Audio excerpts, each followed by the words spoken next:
Food Connect.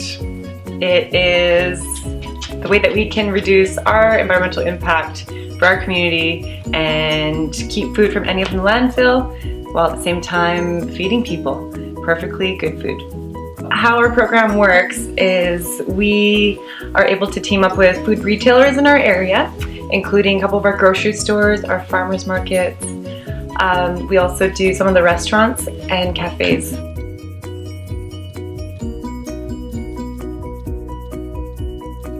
We do pickups. We have an employee who actually goes and performs pickups there 5 days a week.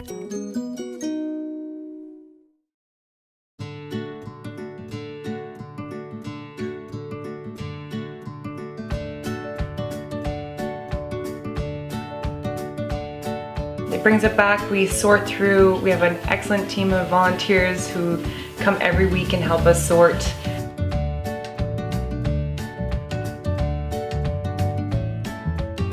My name is Sarah McNeil. I've been volunteering for about a year now. I decided to get into it. I just wanted to volunteer and help out for some hours, and then realized how much food was being saved, and I was really into the program and wanted to keep coming.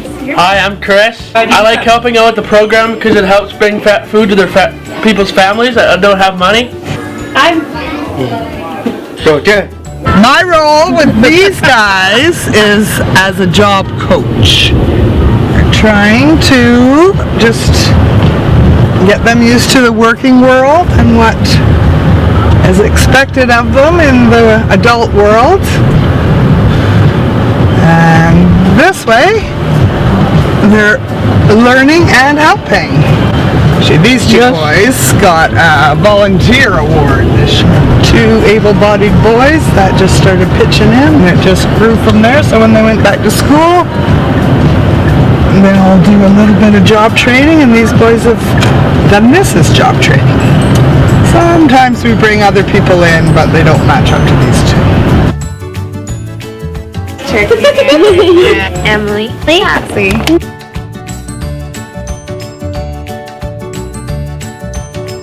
So best before dates versus expiration dates.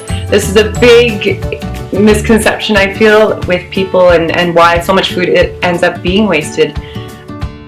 Best before dates exist on food products, so they are retail manufacturer guidelines that they indicate a freshness essentially. They're not a guideline of safety. So best before dates, we can be quite flexible with them, and that's how we're able to provide food for people after those dates.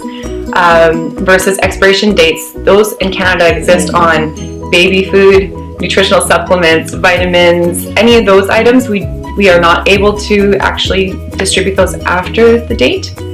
However, we can be flexible with food, and we see it quite often that food is still great after the best before dates. We are assessing it though and making sure, following food safe guidelines.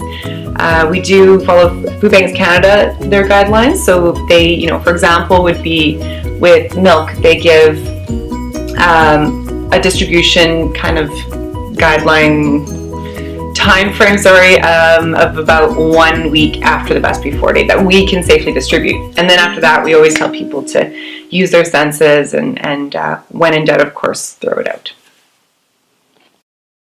We're marking off the barcode so that when the people come and grab the bread, they can't take it back to the stores and return it. This is all the food that we're deeming unfit, so then this will get donated to Farmers for Animal Feed. Every year, $31 billion worth of food ends up in the landfill in Canada alone, yet nearly 1 million Canadians rely on food banks each month, and about 4 million Canadians are food insecure, meaning they don't really know where their food's going to be coming from. Of those, about 1.5 million are children.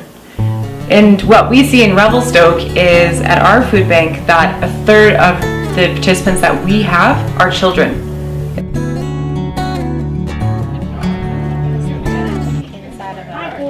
What are you doing there? Separating the eggs. Yeah, that's okay. How do you separate them? Into Cartons. right. What do you do with the bad ones? Garbage. No. Oh, I didn't mean that, but yeah. No, the other word. Compost. There you go. And then from there, we distribute out to agencies and people who could use the food. So we've got, we're giving to the school district for breakfast programs. We are giving to the women's shelter, the seniors association. We've got, any sort of teams or groups that are having events, we can help them out as well. And it's an awesome way to repurpose the food. It's almost as though we are like a distribution hub in a sense, that we're able to take the food and then give it out.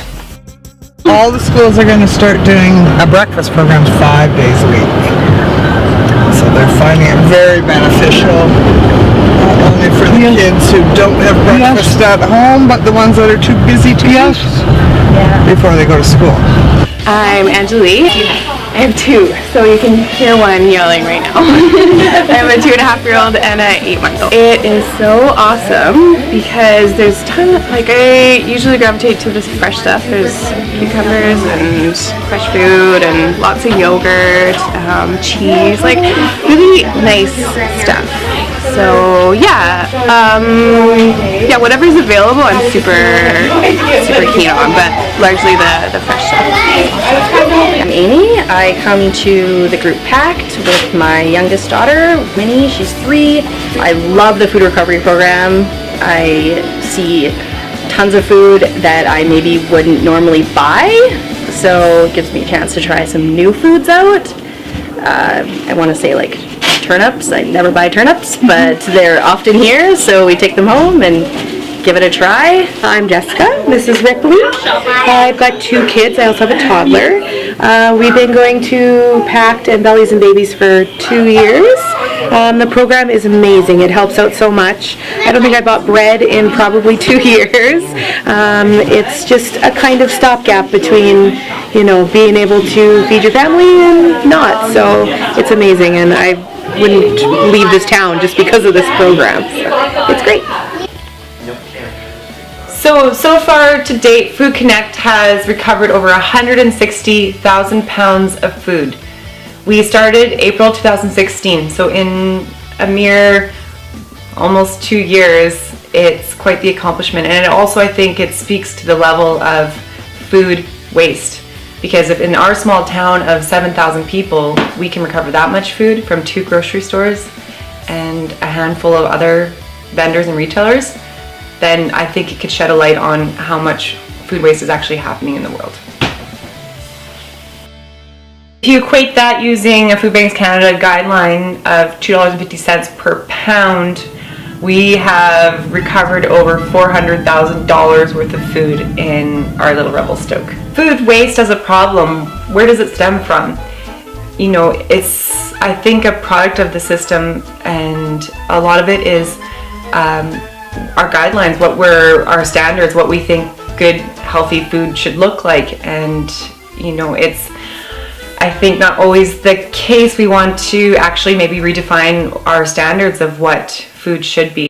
And I think the biggest part, I know my own personal belief, is knowing where your food comes from. When you can connect with your food and knowing it, then these standards become not so big. You want good food in whatever form that comes in. We are striving for a zero waste program. We don't want to see anything end up in the landfill. So not only are we repurposing food so we can feed our families and seniors in our community, but we are also recycling everything that we get. We recycle all the food packaging that would have essentially ended up in the landfill, and we are able to provide food for farmers so that they can feed their animals, and compost. So essentially we're striving for nothing to end up in the landfill. How can you help? How can you reduce food waste? Well, make sure not to waste food. Use it. Look at different composting initiatives happening in your community for food that has gone past its spoilage time. And not just that, just become aware of what is food waste. How can you reduce it? Talk to your local grocery stores about what they do. Encourage conversations with your local government. Let them know how you feel and your concerns that you may have. It's always good to support local businesses And I think the more that we get into the pattern of local food systems and completing a loop of that we are enriching our communities, and we don't have to worry about all of these fees and environmental issues with transporting food all across the world. We actually have it right here in our own backyards.